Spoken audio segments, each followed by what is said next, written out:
the dust of the high plain settled on Caleb Blackwood's shoulders like a shroud. It clung to the worn leather of his saddle, the cracked handle of his Colt, and the hollow spaces in his heart where a life used to be. He rode not toward a home, but a structure of wooden memory that had become a monument to his grief. Behind him, on a tired buckboard wagon, sat the consequence of his folly, the punchline to a cruel joke told over whiskey and cards. He had not gone to the saloon in dusty redemption to gamble, but to forget. Instead, he had won. He had won a woman. The laughter of the other men, sharp and brittle as sun-baked bone, still echoed in his ears. Finch, a man whose soul was as barren as the land he coveted, had thrown her into the pot with a sneer.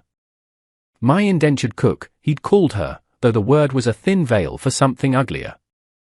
Too much woman for one man, the joke had landed, and the pot was his.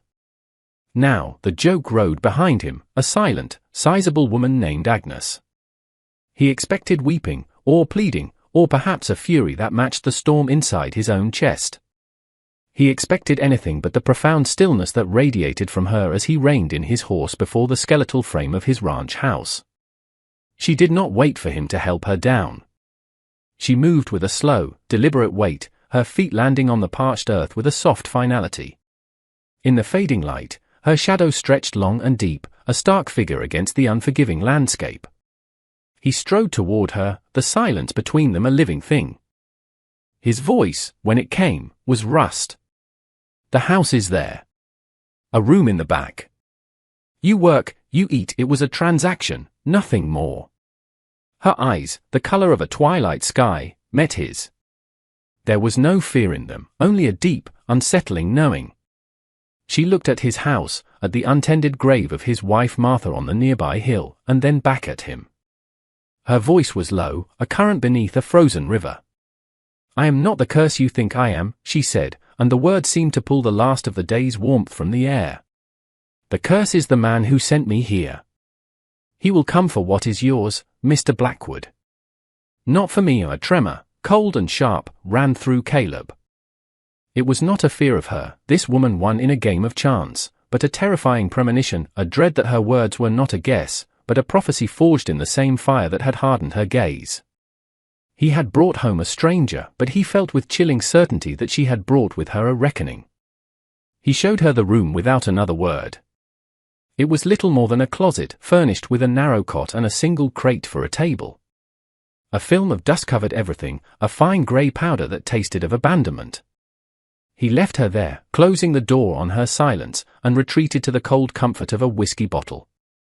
He drank until Martha's ghost faded from the corners of the room, and then he slept a sleep as deep and empty as a winter grave. He awoke not to the familiar ache of solitude, but to a scent that unmoored him from his grief. Coffee. Rich and dark, a smell he hadn't known in his own home for 2 long years. He followed it to the kitchen, a space that had been Martha's heart, and which he had allowed to grow cold and still. There, Agnes moved before the cast-iron stove. Her sighs, which had been the subject of such cruel amusement in the saloon, seemed to vanish in the quiet competence of her movements. She was not clumsy or slow, but measured and efficient, her hands, broad and capable, kneading dough on a floured board with a practiced rhythm. She had already swept the floor, wiped the grime from the window panes, and coaxed a steady, warm flame from the hearth. She did not look at him as he stood framed in the doorway, a spectre in his own house. She simply poured a cup of coffee from the pot and set it on the table, a silent offering. He drank it. It was strong and hot, and it burned away some of the frost that had settled deep in his bones. He watched her slide a loaf of bread into the oven, her movements economical and graceful. She was transforming the space, breathing life back into the dead heart of his home, and she was doing it without permission, without a single word. It was an invasion, a gentle and terrifying conquest of his sorrow. He felt a wall within him, meticulously built from loss and anger, begin to show the faintest of cracks, and the feeling was so foreign, so unwelcome, that he turned and fled the warmth of the kitchen, seeking the familiar cold of the open range. He worked himself to exhaustion, mending fences that didn't need mending, his hands raw, his mind a maelstrom. But he could not outrun the scent of baking bread.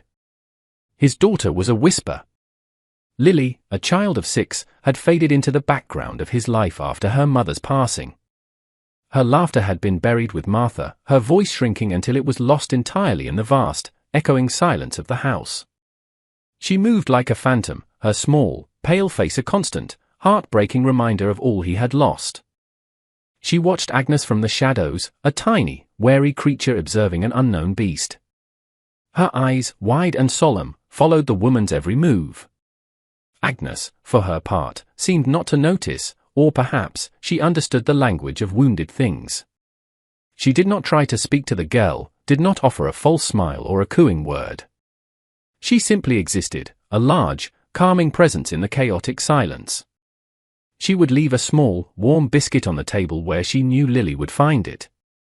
She mended a tear in the child's worn dress, the stitches so fine they were nearly invisible, and left it folded on her bed. These were offerings left at the edge of a clearing, invitations that asked for nothing in return. One afternoon, as the low sun cast long shadows across the kitchen floor, Agnes was humming a low, tuneless sound like the drone of a bee in summer clover. She was peeling apples, the red skins falling in a continuous spiral from her knife. Lily crept from the shadows of the hallway and stood, just for a moment, in the doorway.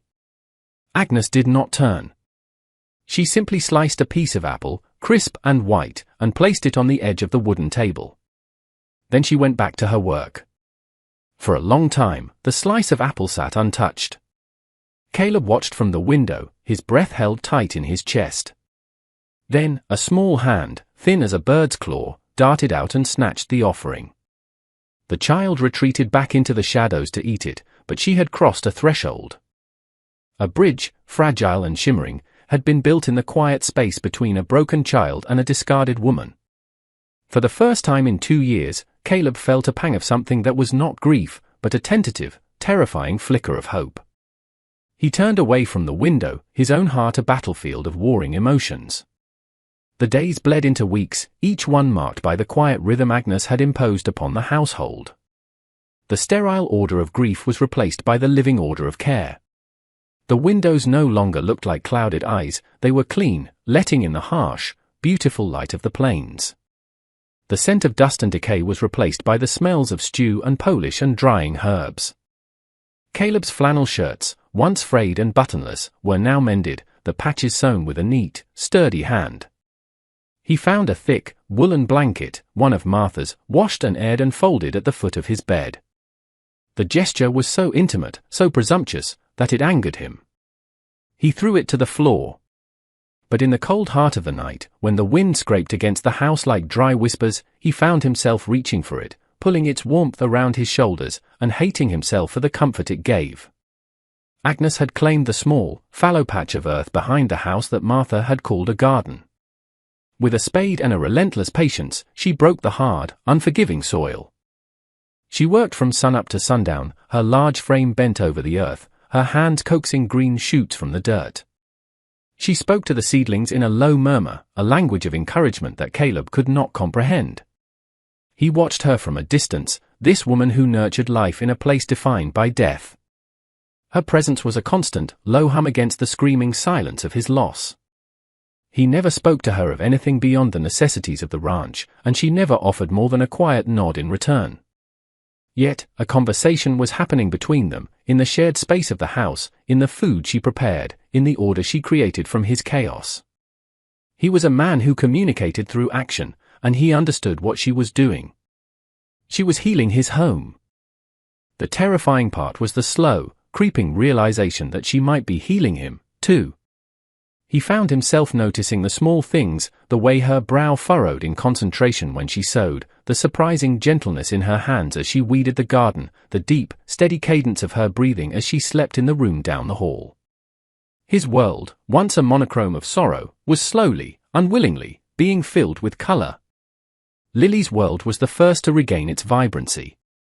The whisper she had directed at the floorboards and the dust motes in sunbeams now found a new target.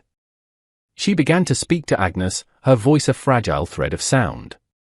She would ask about the names of the plants in the garden, or what made the bread rise, or why the moon changed its shape. Agnes would answer in her calm, even tone, her voice a steady anchor for the child's tentative explorations of language. The house, once a tomb, now held the small, bright sounds of a child's questions and a woman's patient replies. Caleb remained the storm cloud on the horizon of their small, sunlit world. He was a presence of brooding silence, a figure of authority and sorrow that Lily orbited with caution. One evening, the three of them were in the main room. A fire crackled in the hearth, a bulwark against the coming chill of the plains night. Agnes was knitting, her needles clicking with a soft, metallic rhythm. Caleb was cleaning his rifle, the scent of oil and steel sharp in the air. Lily sat on the floor with a piece of charcoal and a sheet of brown paper, utterly absorbed. After a long period of silence, she stood up and walked to Agnes, holding out the paper. On it were three figures. One was a large, round, smiling sun, radiating bright, cheerful lines. Next to it was a small, simple flower with its face turned toward the sun. On the other side of the page, separate from the others, was a dark, jagged shape, a thunderhead spitting scribbled lines of rain. Lily pointed to the sun. "That's you," she said to Agnes, her voice clear and certain. She pointed to the flower. "That's me then," her small finger moved to the dark shape. She looked not at Agnes, but across the room at her father. In the quiet, firelit room, her question fell with the weight of a stone. "Why is Papa a storm cloud?" Agnes stopped knitting.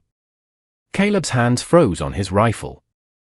The child's simple, devastatingly accurate perception of him, voiced with such innocence, stripped him bare. It was not an accusation, but a fact. He was the storm. He was the darkness in his own home, in his own daughter's life. He couldn't breathe. Without a word, he stood, placed the rifle back on its rack, and walked out into the cold, dark night, the innocent question chasing him into the vast, unforgiving emptiness. The winter came on fast and mean, a bitter wind sweeping down from the mountains, carrying the promise of snow. With it came the fever. It moved through the sparse homesteads of the valley like a phantom thief, stealing the breath from the young and the old. Caleb felt a familiar dread, a cold serpent coiling in his gut. It was a fever just like this one that had taken Martha, her life burning out in a matter of days, leaving him with nothing but ash and a silent child. When Lily coughed, a dry, rattling sound that echoed too closely the cough he could never forget, the serpent in his stomach tightened its grip. By nightfall, she was burning. Her skin was hot to the touch, her breathing shallow and fast. Panic, cold and absolute, seized Caleb. He was frozen in time, reliving the helpless horror of watching his wife slip away. The doctor was in Redemption, a full day's ride, and the sky was already a bruised, heavy grey, spitting the first hard pellets of snow. He was paralyzed, a storm cloud incapable of anything but raining down his own fear. It was Agnes who moved. She touched Lily's forehead with a hand that was surprisingly cool and steady. "Get more wood for the fire," she said, her voice cutting through his panic. "And bring me snow." A clean bucket of it. Her command was so direct, so certain, that he obeyed without thought. While he was gone, she stripped the child of her sweat-soaked nightgown and began to bathe her forehead and limbs with cool water. She sent him to the pantry for the herbs she had harvested and dried, for willow bark and yarrow. She brewed a bitter tea, forcing it gently between Lily's cracked lips. The blizzard hit with the force of a physical blow, screaming around the corners of the small house, piling drifts against the doors and windows. They were trapped, an island in a sea of white. For 2 days and 2 nights, Agnes did not leave the child's side. She was a mountain of resolve, her large body a shield against the fever. She held Lily, she bathed her, she spoke to her in a low, soothing murmur, her presence a constant, unwavering vigil. Caleb could only watch, a useless, terrified ghost, as this woman he had won as a joke fought for his daughter's life with a strength he had never known. In the long, suffocating hours of the blizzard, with the wind howling its mournful song and the life of his child hanging by a thread, the walls between Caleb and Agnes finally crumbled into dust. They sat on either side of Lily's small bed, the flickering lamplight carving their faces from the darkness. The silence was no longer a weapon or a shield, it was a shared space of fear and exhaustion. "She looks like her," Caleb said, his voice a raw whisper. He didn't have to say the name. Martha's presence was a constant ghost in the room. The fever, it was the same. He spoke of his wife then, of the way she had laughed, of the plans they had made, of the utter helplessness he had felt as he watched her die. The words poured out of him, a torrent of grief held back for 2 years. Agnes listened, her gaze never leaving his, her expression one of profound empathy. When he was finished, his confession leaving him hollowed and raw, she spoke. Her own story came not in a rush, but in quiet, measured sentences. She spoke of a life lived on the margins, of being judged and discarded for her size, of the constant, quiet pain of being seen as less than human. She spoke of Finch. He didn't buy my indenture, she said, her voice dropping lower. He won me from my father, who was too drunk and too deep in debt to care. He saw me as property, a thing to be used and mocked. She looked at the sleeping child between them. He doesn't just covet land, Mr. Blackwood. He covets what other men have. He enjoys breaking things. My warning to you, it was not a guess. It was a promise. He let you win me because he knew it would bring him here, to your door. He wants to see you broken. The revelation settled in the room, heavy and cold as the snow outside. They were not just a man, a woman, and a child trapped by a storm. They were two broken people, bound by their shared wounds and a common enemy. In that small, lamp-lit room, surrounded by the raging blizzard, a fragile alliance was forged, a bond created not of love, but of mutual desperation and a dawning, reluctant respect. They were no longer strangers. They were survivors. The blizzard broke on the third morning. The wind died, leaving behind a world of stunning, silent white. In the stillness, Lily's fever broke as well. The heat receded from her skin, her breathing deepened, and she fell into a true, healing sleep. The relief that washed over Caleb was so immense it almost brought him to his knees. He looked at Agnes, who was slumped in her chair, her face etched with exhaustion but her eyes clear. He could not find the words to thank her. The debt he owed was too vast, too profound for simple language. So he just nodded, a gesture that carried the weight of everything he could not say. A fragile peace settled over the ranch in the days that followed. The world outside was hushed and clean, and for the first time, the world inside felt the same. Lily recovered quickly, her return to health bringing a light and laughter to the house that Caleb thought had been extinguished forever. She followed Agnes everywhere, a small, devoted shadow. But the peace was a borrowed thing, a brief calm before the inevitable storm. Just as Agnes had prophesied, Finch arrived. He came a week after the thaw, with 2 hired men at his back, their horses trampling the melting snow. He did not look like a man coming to claim a debt, he looked like a vulture circling a kill. He dismounted, a cruel smile twisting his lips as he took in the sight of the ranch. He saw the clean windows, the wisp of smoke from the chimney, the evidence of a home brought back to life. His eyes landed on Agnes, who stood on the porch, with Lily half hidden behind her skirts. "Well, Blackwood," Finch sneered, his gaze raking over Agnes with contempt. "I see you kept the prize sow, fattening her up for winter." The words were meant to wound, to humiliate. 2 years ago, Caleb would have responded with the cold, hard language of his fists or his gun. He would have met the ugliness with a greater violence. But he was not the same man. The storm inside him had finally passed. He looked past Finch's sneering face. He looked at Agnes, at her stoic and dignified posture, her hands resting protectively on Lily's shoulders. He saw not the punchline to a joke, but the woman who had faced down death to save his child. He saw the quiet strength that had rebuilt his home and his heart from the rubble of his grief. He saw the sun that had made his little flower bloom again. He saw his family. He stepped forward, moving to stand slightly in front of Agnes and Lily, a simple, declarative act of protection. He did not reach for the gun at his hip. His strength was no longer in the cold steel he carried, but in the warmth that had been rekindled within him. His voice, when he spoke, was quiet, devoid of anger, but filled with an unshakable, absolute resolve that was more intimidating than any threat. "This is my home," he said, his eyes locked on Finch's. He then gestured slightly with his head toward Agnes and the child behind him. "This is my family." The words were simple, but they were a vow, a public claim that redrew the lines of his world. "You will leave this land now." Finch was taken aback. He had expected rage, a fight, a satisfying explosion of the broken man he had come to ruin. He did not know how to combat this calm, solid certainty. "I have the deed, Blackwood," Finch blustered, pulling a piece of paper from his coat. "Your debt is paid with this land. The paper is a lie, and you are a coward," Caleb stated, the words flat and true. "You prey on the weak and the grieving." "But my grieving is done." He took another step forward.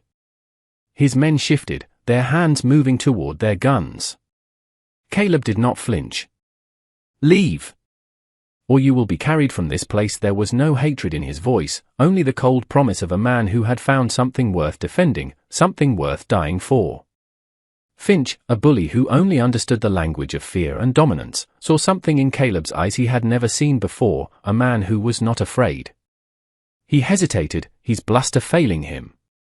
With a final, venomous curse, he wheeled his horse around. "This isn't over," he spat, before riding away, his men trailing behind him like defeated dogs. Caleb stood his ground until they were nothing but small specks on the horizon. The victory was quiet, but absolute. That evening, the world felt new. The setting sun painted the snow-covered plains in hues of rose and gold. The air in the house was warm, thick with the smell of roasting chicken and the lingering scent of wood smoke. They ate their meal in a comfortable silence, a new language they had learned together. The silence was no longer about what was broken, but about what was being built. Lily, tired from the day, fell asleep with her head in Agnes's lap, her small chest rising and falling in a peaceful rhythm. Agnes stroked the child's hair, her large hand infinitely gentle. Caleb watched them, his heart full of a feeling so potent it was almost painful. The house was no longer a tomb, it was a sanctuary. The fire in the hearth burned bright, and for the first time, it was matched by a fire in his own soul. After Agnes had carried Lily to her bed, she returned to the main room. She stood by the fire, her back to him, her shoulders slumped with the release of the day's tension. Caleb rose from his chair and walked to her. He didn't speak. Words were insufficient for the gratitude, the respect, the dawning love he felt for this woman. He reached out and took her hand. Her skin was rough from work, but her hand was warm, and it fit in his as if it were made to be there. She turned to face him, her twilight eyes searching his. He saw her past in them, the pain and the loneliness, but he also saw an incredible, resilient strength. He lifted her hand and gently kissed her knuckles. It was a gesture of fealty, of reverence. It was a promise. He was still a man of few words, but in that single touch, he told her everything. He told her she was not a prize won in a game, but a treasure he would spend the rest of his life earning. He told her she was beautiful. He told her she was home. A single tear traced a path down Agnes's cheek, but it was not a tear of sorrow. It was the final melting of a long and bitter winter, the first drop of a coming spring. Outside, the stars emerged in the vast, dark sky, cold and distant, but inside the small house on the plains, 3 broken souls had finally, against all odds, become a constellation. They had found their warmth in the darkness.